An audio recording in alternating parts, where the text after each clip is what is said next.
Hello students, welcome to Adi Pathshala. This is part 6 of Chemical Reaction and Equation chapter class 10th. बच्चों आज का जो video है उसमें हम लोग बिल्कुल पास में आ गए हैं रिएक्शंस की सीरीज़ के, ठीक है।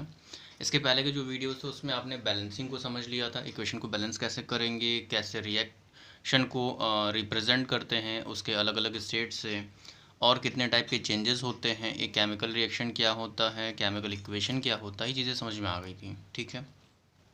आज का जो वीडियो है उसमें हम लोग types of chemical reaction study करने वाले हैं। आज का जो टॉपिक है वो मेन होगा कॉम्बिनेशन रिएक्शन, बट उससे पहले इन पांचों का इंट्रोडक्शन आप थोड़ा सा समझ लो, ठीक है।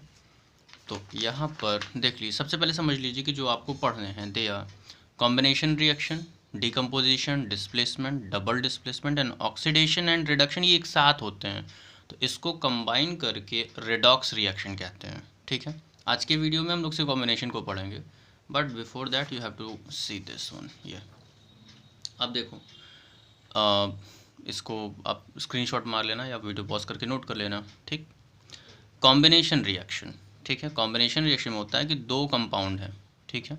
दो कंपाउंड हैं, दो एलिमेंट हैं, कोई भी, वो दोनों कंबाइन करके एक सिंगल एलिमेंट बनाते हैं, सॉरी एक सिंगल कंपाउंड बनाते हैं, ठीक है। कॉम्बिनेशन कंबाइन होना, ठीक है। दो या तीन, टू और मोर देन टू आपस में कंबाइन होंगे और एक सिंगल सब्सटेंस तैयार होगा, इसे कॉम्बिनेशन बोलते हैं, ठीक। डिकम्पोजिशन क्या है? एक बड़ा कंपाउंड कहेंगे छोटे छोटे पार्ट्स में ब्रेक हो जाए, दो या तीन पार्ट्स में ब्रेक हो जाए, दैट्स इट। कॉन्सेप्ट समझ में आना चाहिए, ठीक। डिस्प्लेसमेंट में क्या होता है? देखिए अभी डिस्प्लेसमेंट में रिएक्टिविटी, डिस्प्लेसमेंट रिएक्शन समझने से पहले आपको रिएक्टिविटी समझनी होगी। यहाँ बिल्कुल ऐसा होता है कि जैसे समझ लो कि ये एक किंगडम है, ठीक है, और ये एक छोटा सा और किंगडम है, इसके साथ में लगा हुआ एक और किंगडम है, ठीक है, तीन है टोटल, ये दोनों कंबाइंड है ये। लेकिन ये बंदा बहुत स्ट्रांग है, इसने इन पे अटैक किया और यहाँ से ए को बाहर कर दिया और इसने इस किंगडम पर अपना राज बना लिया, ठीक है। ये चीज़ यहाँ पर हो रही है, इसको कन्क्वर किया और इसको यहाँ से बेदखल कर दिया, भगा दिया, ठीक है। तो इससे आपको क्लियर होगा, मतलब इसमें होता है कि हाईली रिएक्टिव मेटल किसी भी कंपाउंड से वीक मेटल को बाहर करके खुद उससे रिएक्शन कर लेता है, ये तरीका है, ठीक है। इसके बाद डबल डिस्प्लेसमेंट में क्या होता है? दो कंपाउंड, दोनों मेटालिक कंपाउंड हैं, ठीक है। ये अपनी अपनी नीड, ये एक तरह की शेयरिंग होती है, ठीक है, कि भाई इस पार्ट ने इससे रिएक्ट कर लिया, इस मेटल ने इससे रिएक्ट कर लिया और इस मेटल ने इससे रिएक्ट कर लिया, ठीक है, और एक नया कंपाउंड यहाँ पे दो अलग अलग फॉर्म में तैयार हो गए, that's it. Next redox reaction, देखिए रेडॉक्स में ऑक्सीडेशन और रिडक्शन दोनों होते हैं, ठीक है। तो अगर कहीं पर ऑक्सीजन ऐड हो, ठीक है, या हाइड्रोजन रिमूव हो तो उसे ऑक्सीडेशन कहते हैं, या कहीं पर ऑक्सीजन रिमूव हो या हाइड्रोजन ऐड हो, ठीक है, तो उससे रिडक्शन कहते हैं। ये थोड़ा सा क्रिटिकल है, इस चीज़ को हम लोग क्लास में भी एक बार डिस्कस करेंगे अच्छे से, सारे एग्जांपल्स के साथ इसके, ठीक है, बहुत सारे एग्जांपल्स हैं। तो चलिए आज का जो वीडियो है उसमें हम ये इंट्रोडक्शन आई होप समझ में आया होगा, ठीक है। ये शॉर्टकट एकदम दिमाग में रखना, ठीक है। तो इससे आपको क्लियर होगा, अगर आप वाइवा दे रहे हो या कुछ भी कर रहे हो तो आप एक छोटा सा इंट्रोडक्शन दे सकते हो इन सबका, ठीक। चलिए आगे बढ़ेंगे, या प्लीज़ इसे नोट कर लीजिएगा इस पार्ट को, ठीक। या कॉम्बिनेशन रिएक्शन पर आते हैं। इस रिएक्शन में दो या दो से ज़्यादा सब्सटेंसेस मिल करके एक सिंगल प्रोडक्ट को बनाते हैं, ठीक है। बहुत ऐसे एग्जांपल्स हैं, इसके आराम से समझ लोगे, सिंपल सिंपल है सब। मैग्नीशियम ने ऑक्सीजन से रिएक्ट किया, मैग्नीशियम ऑक्साइड बना, ठीक है। बैलेंसिंग देख लो, 2 magnesium 2 oxygen and 2 MgO, 2 here Mg 2 here, clear है, ठीक।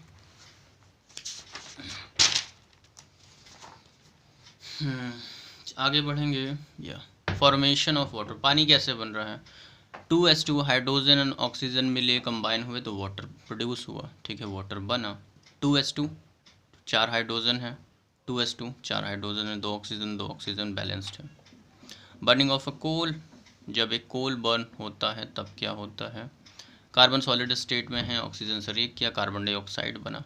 अगर यहीं पर ये बर्निंग प्रॉपर ऑक्सीजन इसको ना मिलता, इस कोल को जलने के लिए प्रॉपर ऑक्सीजन ना, कोल मीन्स एक कार्बन का फॉर्म, ठीक है, कार्बन के बहुत सारे फॉर्म होते हैं, तो अगर इसको प्रॉपर ऑक्सीजन नहीं बनती तो ये कार्बन डाइऑक्साइड के बदले कार्बन मोनोऑक्साइड बना देता, जो कि कहीं कहीं लीथल भी होती है। लीथल मतलब अगर एक्सेस हो गई तो ये जानलेवा हो सकती है, ठीक है।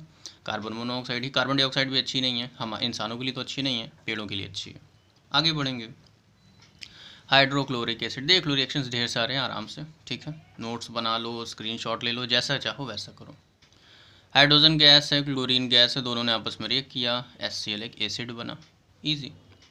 नेक्स्ट सोडियम क्लोराइड Na+Cl, ठीक है, दोनों को रिएक्ट करा देंगे और कॉमन सॉल्ट तैयार होगा, this is called common salt.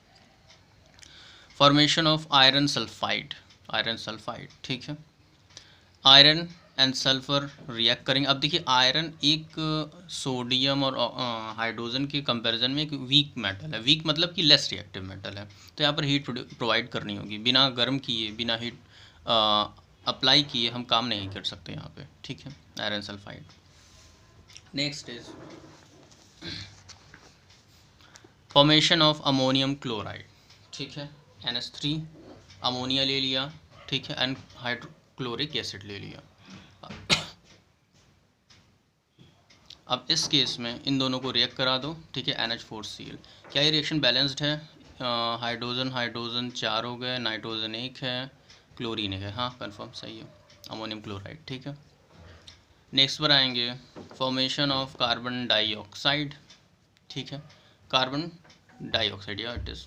अब देखिए यहाँ पे इसके पहले भी देखा था, इसको अभी भी देख रहे हैं, मतलब ऐसा नहीं है कि एक कंपाउंड किसी एक मेथड से ही बन सकता है, दिस इज़ केमिस्ट्री, ठीक है। बहुत अलग अलग तरीके होते हैं किसी भी कंपाउंड को बनाने के। अभी कार्बन मोनोऑक्साइड के 2 मॉलिक्यूल लिए, ऑक्सीजन के 2, दोनों को रिएक्ट कराया and here it is. 2 carbon हैं एंड 2, दिस इज़ 4, 2 2 ज़ा 4 बन गई, ठीक है। नेक्स्ट इज सल्फर ट्राईऑक्साइड, ठीक है, सल्फर डाइऑक्साइड हमारे सामने है, ऑक्सीजन से रिएक्ट कराइए and it will be sulphur dioxide, simple है, ठीक है। तो चलिए ठीक है, कॉम्बिनेशन रिएक्शन यहाँ से ख़त्म हुआ, आपके पास तकरीबन 9 एग्जांपल्स भी हो गए हैं, काफ़ी इतना, ठीक है। नेक्स्ट वीडियो में हम लोग डिकम्पोजिशन रिएक्शन की बात करेंगे। डिकम्पोजिशन रिएक्शन के बारे में अभी इतना जान लीजिए कि ये एक एंडोथर्मिक रिएक्शन होता है, इन जनरल ज़्यादातर केसेस में एंडोथर्मिक होता है, ठीक है। चलिए वीडियो एंड करते हैं, नेक्स्ट वीडियो में मिलेंगे, थैंक्स, स्टडी करते रहिए।